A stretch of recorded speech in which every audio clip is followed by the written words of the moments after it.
hello. You seem to have caught me hard at work.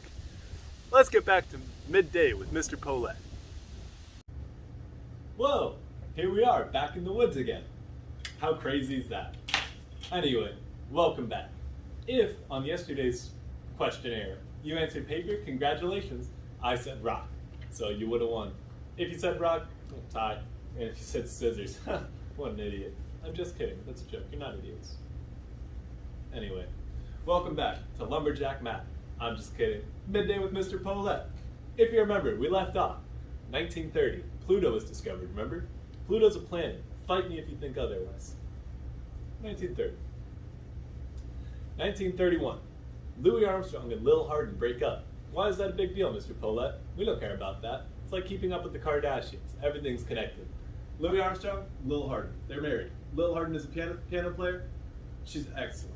She's part of the original Hot Five. Remember Louis Armstrong's big group from 1925? The Hot Five? Not to be confused with the Hot Seven from 27. The Hot Five were his original group, and she was the piano player for them. AKA, she's kind of the reason he's famous.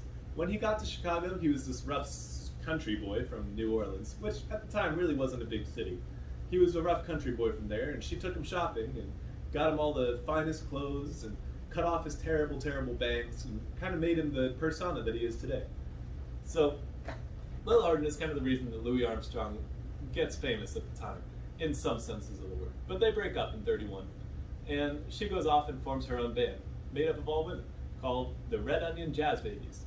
Don't worry, they don't come back into anything, really. The Red Onion Jazz Babies, they exist. So, 1932, Duke Ellington, remember him? He's off recording the song, It Don't Mean a Thing If It Ain't Got Swing. We're going to listen to a little bit of that song, but it's really important because it's the first jazz song ever to use the title that has the word swing in it. Kind of the first use of swing in jazz, to be honest. We'll listen to a little bit of that now. Don't mean a thing if you ain't got that swing.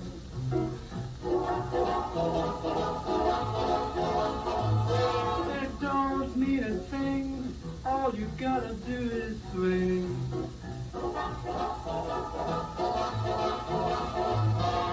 Makes no difference if it's sweet or hot. Just give that rhythm every little thing you got. It don't mean a thing if you ain't got that swing.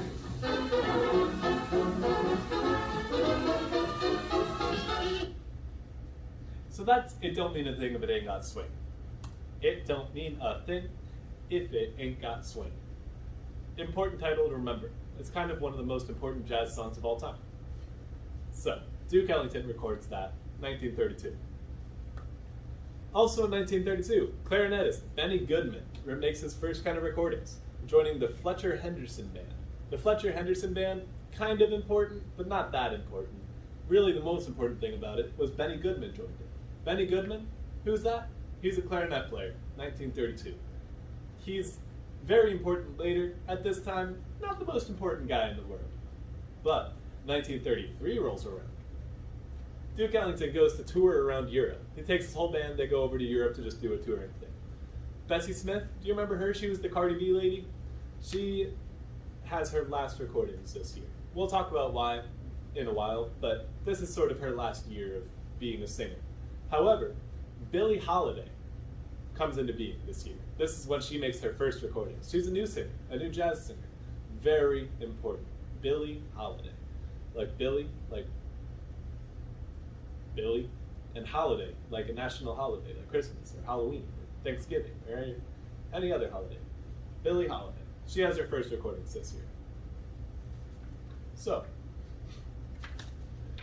1934. The Fletcher Henderson Band folds up due to financial concerns. Remember Fletcher Henderson Band? The guy I was like, he's not very important. He's still not very important. Except that he sells all of his arrangements of different songs for band to this young Benny Goodman, this clarinet player in the band.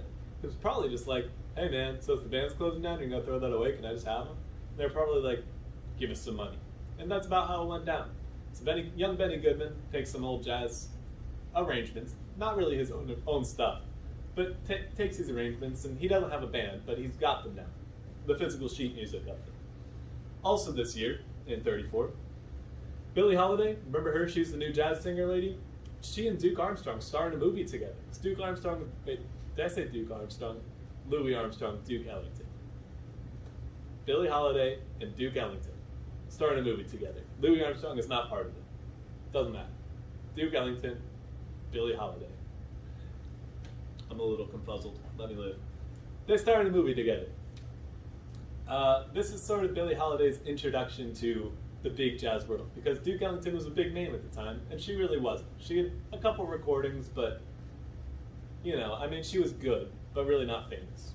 So she and Duke Ellington start this movie together. Duke Ellington kind of takes notice of it. Just bear that in mind. So, 35 rolls around. Bing! By the way, this is the third time I'm recording this. One of the other times, I just forgot that I was going to change the years, which, to be honest, I honestly don't know if you can even see them. But I hope you can. It is indeed midday, so we're making progress. Anyway, 35. Ella Fitzgerald makes her first recording. Ella Fitzgerald ends up being a really important figure in jazz history later on. We'll come back to her name, Ella Fitzgerald. But right now we're not talking about her. We're still talking about Benny Goodman. Remember him? He's the guy that bought all those arrangements from his closing down Fletcher Henderson band. Benny Goodman records Fletcher Henderson's arrangement of the King Porter Stomp. King Porter Stomp. You know what's familiar? Why is that one so familiar? Oh yeah, Jelly Roll Morton is the guy that came up with that song. Remember the guy who's like, I invented jazz? He was lying. He's full of it. But he came up with that song, the King Porter Stomp, and Benny Goodman records it with the band. And the important thing about this is that this is a real racially integrated band. Remember before when they had that racially integrated band where Kate Ory had to sit across like from everybody else, split up by a screen down the middle of the studio, literally to keep them separated? That was BS. But now we have a really racially integrated band, which is big progress for the day. So Benny Goodman, pretty progressive for his day. Part of that band was this guy Teddy Wilson, not the most important figure in the world, but decently famous at the time. He's a piano player, and that year, he and Billie Holiday, holy voice crack, let me live, okay. That year, Billie Holiday and Teddy Wilson make a recording together. And they make a couple of recordings, but they get pretty famous because of it.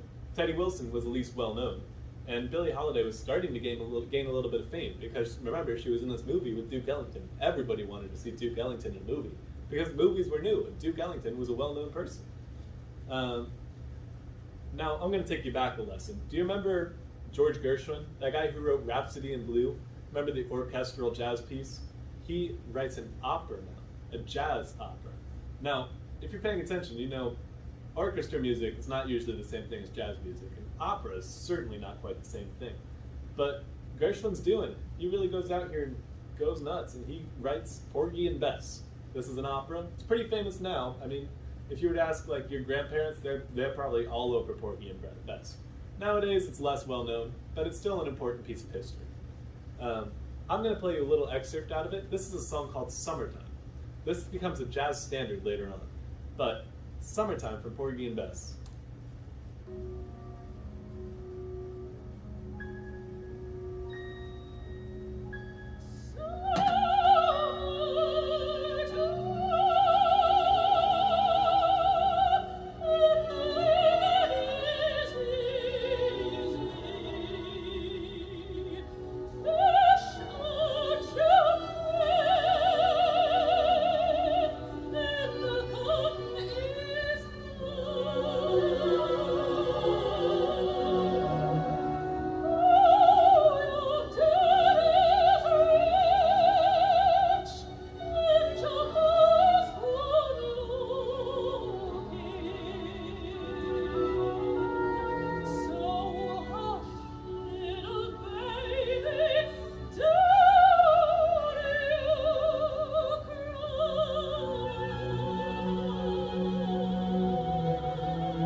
So, jazz opera, it's a thing. And it does really well, even by today's standards. Everybody likes it at the time. Not maybe everybody, but a lot of people really like it. Gershwin, already making a ton of money off Rhapsody in Blue, is now making more money off jazz opera. So, that's all of 35. 36 rolls around. I promise 36 is a short one. 36 comes around. Billie Holiday, that singer, the one that paired up with Teddy Wilson, the piano player guy from that other band, they're getting more famous. They make a lot more recordings this year, but we're not going to listen to any of them. We'll move on. Nat King Cole has his first recording. Have you ever heard the name Nat King Cole? If not, you've probably heard some of his music at some point, but we won't get too hung up on him yet. He comes really into prominence a little bit later. That's 36, though. Remember, Nat King Cole has his first recording this year. 37. Billie Holiday. Yes, Billie Holiday. That famous jazz singer lady now? She's decently famous at this point. People are starting to kind of know who she is. She gets with the Count Basie band. Who's Count Basie? He's a really famous jazzer of the time. Ends up being a really famous jazzer by every other time. Remember when we were going through all those like royal names like King and Duke and Counts? Counts is the other one. So Count Basie's band records with Billie Holiday. Bessie Smith, remember Cardi B lady? She dies in a horrible car crash this year. That's why she had her last recordings a couple of years ago. But it was really unfortunate. You can read about it if you want, but I won't get too into it here. It's kind of gruesome. Also this year, George Gershwin dies. Everybody's dying. It's 1937. That's just the thing to do. But when some jazz people die, more people start to come to be. Just as we kind of find out with Dizzy Gillespie, another trumpet player who started to get famous this year. Not even get famous, really he just has his first recordings. Dizzy Gillespie is really, really famous now because of his unique style of trumpet playing. While other trumpet players at the time would play regular trumpet, almost in the classical way, but still play jazz tunes, Dizzy Gillespie learned jazz as jazz from the get-go. And his weird thing was his cheeks would just pop out like crazy. And if you want, you should look up a picture of Dizzy Gillespie's cheeks, because I can't do it justice. They just get undeniably huge. It's honestly an unhealthy way of playing trumpet. I do not recommend it, but it's what he does. So, 37. Everybody dies, basically. Gershwin dies, the guy who's writing opera and symphony jazz music. Bessie Smith dies. Pretty sure, the Hindenburg explodes this year. You remember that big blimp explosion that you might have learned about in history at some point? If you don't, you've probably seen pictures of it in memes and things like that. But it was the big blimp that just explodes. So 37, a really terrible year, honestly. But good things did happen. 38, we'll move on from that. 38. The setting is Carnegie Hall, the most wealthy, well-known, pristine, bougie, venue in America. Carnegie Hall is hosting Benny Goodman, the clarinet guy with the band that has all the charts. Benny Goodman is featuring Duke Ellington, Count Basie, and this guy Chick Webb, who comes into being a little bit more later. But they all get hosted at Carnegie Hall in this big concert that has elements of a jam session, a sort of concert element, but also a jazz history vibe, most importantly. So all these rich, wealthy people show up, and they're going to hear this jazz concert, and meanwhile, they're also learning about jazz history. This makes jazz into more of a legitimate art form. Up to this point, it was sort of the equivalent of rap in the 90s. People knew that it existed, and it was decently popular, but music snobs looked down on it, and they were like, that's not real music. They're just doing the thing. That's not real music. It's sort of how we look at rap, and we're like, that's not real music. They're just talking at the microphone. But both are real music. So, this sort of legitimizes band, or jazz band, just to be clear. Also at this event, there's a famous jazz duel, a sort of battle of the bands kind of thing. I don't know if you've ever seen a battle of the bands between two rock bands, or a rap battle between two rappers, or I'm sure there's other types of music duels, but you get the idea. There's a big jazz duel here between, let me see, I think it was Chick Webb and Count Basie's band. I don't even know who won, to be honest, but it's pretty famous. I think they should make a movie about it. I don't know if they have already. I imagine they have this movie about everything, but it's important. Also in 38, King Oliver. Remember that guy that he's Louis Armstrong's big trumpet idol? He's the guy that Louis Armstrong follows up to Chicago, and he's that guy. He also passes away this year, most unfortunately. Really was underappreciated by his time.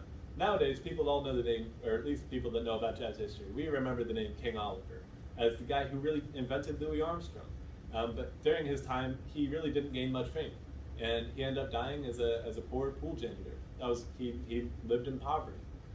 So it just goes to show that sometimes during life you don't have the most glamorous things as you get older, but in the future people might still remember you as long as you do important things. So that's 38. Yeah.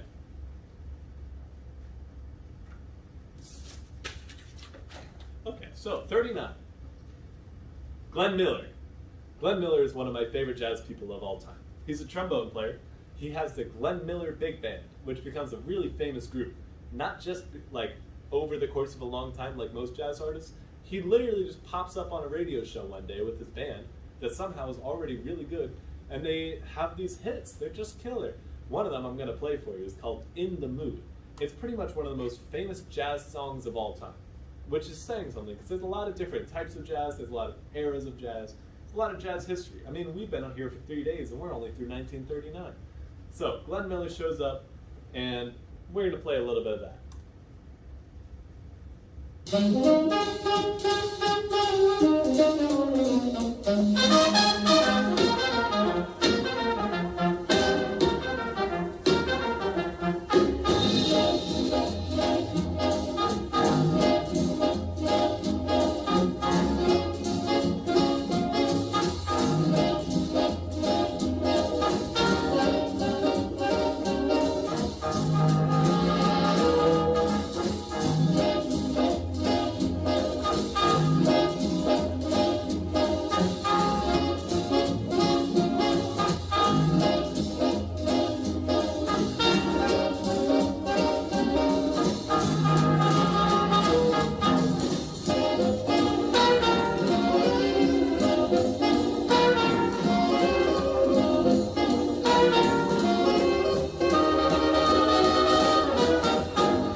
You get the idea.